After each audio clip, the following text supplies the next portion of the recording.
आज के current affair का पहला प्रश्न, निम्नलिखित में से किस शहर में दुनिया के सबसे ऊंचे तथा बड़े ऑब्जर्वेशनल व्हील का निर्माण किया जा रहा है? दुबई। निम्नलिखित में से किस शहर में दुनिया के सबसे ऊंचे तथा बड़े ऑब्जर्वेशन व्हील का निर्माण किया जा रहा है? दुबई। दूसरा, हाल ही में प्रकाशित की गई पुस्तक नो द इंटरनेशनल के लेखक कौन है? R.S.N. सिंह। तीसरा, भारतीय सेना की निगरानी क्षमताओं को आपातकालीन खरीद खंड के तहत किस देश से उन्नत हेरॉन ड्रोन खरीदा है? इजराइल। भारतीय सेना की निगरानी क्षमताओं को आपातकालीन खरीद खंड के तहत किस देश से उन्नत हेरॉन ड्रोन खरीदा है? इजराइल। 4, मातृभाषा में प्राथमिक शिक्षा प्रदान करने के लिए किस राज्य सरकार द्वारा संहिता कार्यक्रम की शुरुआत की गई? ओडिशा। मातृभाषा में प्राथमिक शिक्षा प्रदान करने के लिए किस राज्य सरकार द्वारा संहिता कार्यक्रम की शुरुआत की गई? ओडिशा। 5, निम्नलिखित में से किस राज्य सरकार ने अनुसूचित जनजाति के लिए मेधावी विद्यार्थियों के शैक्षणिक सशक्तिकरण को बढ़ावा देने के लिए आकांक्षा योजना शुरू किया है? मध्य प्रदेश। निम्नलिखित में से किस राज्य सरकार ने अनुसूचित जनजाति के मेधावी विद्यार्थियों को शैक्षणिक सशक्तिकरण को बढ़ाने के लिए आकांक्षा योजना शुरू किया? मध्य प्रदेश। 6, हाल ही में प्रकाशित पुस्तकों के संबंध में कौन सुमेलित है? D, doctor A Suryaprakash, democracy, politics and governance. Ayaz Menon, Indian innings, the journey of Indian cricket team 1947। Gautam Chintamani, the Midway battle, Modi roller coaster second term. 7, हाल ही में गीता गोपीनाथ को किस संस्था द्वारा अपना पहला उप प्रबंध निदेशक नियुक्त किया गया? IMF। हाल ही में गीता गोपीनाथ को किस संस्था द्वारा अपना पहला उप प्रबंध निदेशक नियुक्त किया गया? IMF।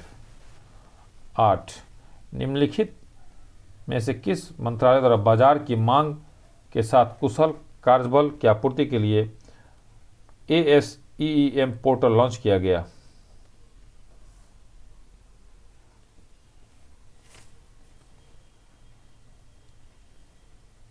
कौशल विकास और उद्यमिता मंत्रालय।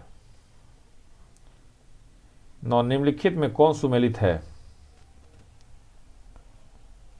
डी, एड्स दिवस 2021, इन इक्विलिटी इन एड्स। मानवाधिकार दिवस 2021, equality, reducing quality, strengthening human rights. अंतर्राष्ट्रीय पर्वत दिवस 2021, सस्टेनेबल माउंटेन टूरिज्म। 10, हाल ही में किस राज्य सरकार द्वारा आत्मनिर्भर किसान एकीकृत विकास योजना को लागू करने की मंजूरी दी गई? उत्तर प्रदेश। हाल ही में किस राज्य सरकार द्वारा आत्मनिर्भर किसान एकीकृत विकास योजना को लागू करने की मंजूरी दी गई? उत्तर प्रदेश। 11, निम्नलिखित में से किस मंत्रालय द्वारा अटल वयो अभ्युदय योजना की शुरुआत की गई?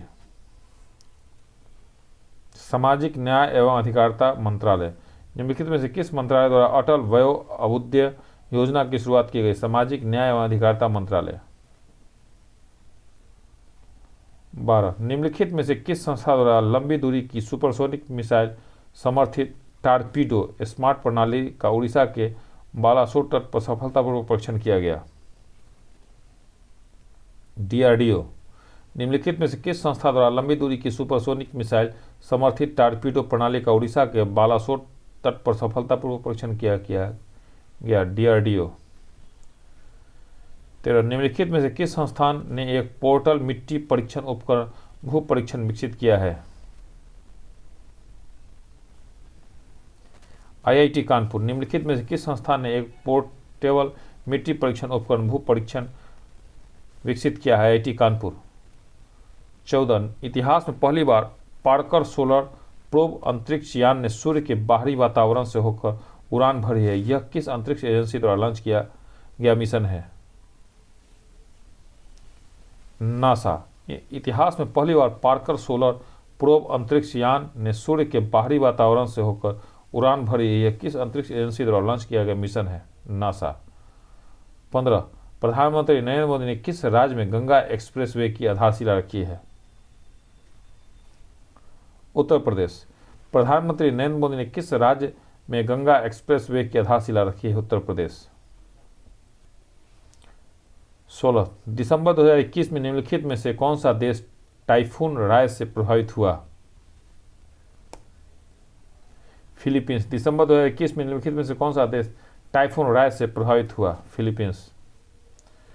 17 किस शहर में उत्तर भारत के पहले उद्यमिता केंद्र मेडटेक का उद्घाटन किया गया? लखनऊ। किस शहर में उत्तर भारत के पहले उद्यमिता केंद्र मेडटेक का उद्घाटन किया गया? लखनऊ। 18 महिलाओं, बच्चों और पर्यटकों के खिलाफ अपराध से निपटने के लिए किस राज्य सरकार द्वारा पिंक फोर्स का गठन किया गया? गोवा। महिलाओं, बच्चों और पर्यटकों के खिलाफ अपराध से निपटने के लिए किस राज्य सरकार द्वारा पिंक फोर्स का गठन किया गया? गोवा। 19 हाल ही में शुरू की गई योजना IM शक्ति उड़ान योजना किस राज्य संबंधित है? राजस्थान। हाल ही में शुरू की गई योजना IM शक्ति उड़ान योजना किस राज्य से संबंधित है? राजस्थान। 20 हाल ही में किस संस्था के द्वारा वर्नाक्यूलर इनोवेशन प्रोग्राम की शुरुआत की गई? नीति आयोग। हाल ही में किस संस्था के द्वारा वर्नाक्यूलर इनोवेशन प्रोग्राम की शुरुआत की गई? नीति आयोग। 21 भारतीय मूल किस न्यायाधीश को दक्षिण अफ्रीका के सर्वोच्च न्यायिक पीठ में नियुक्त किया गया है? नरेंद्र जोड़ी कोलापेन। भारतीय मूल किस न्यायाधीश को दक्षिण अफ्रीका के सर्वोच्च न्यायिक पीठ में नियुक्त किया गया है? नरेंद्रन जोड़ी कोलापेन।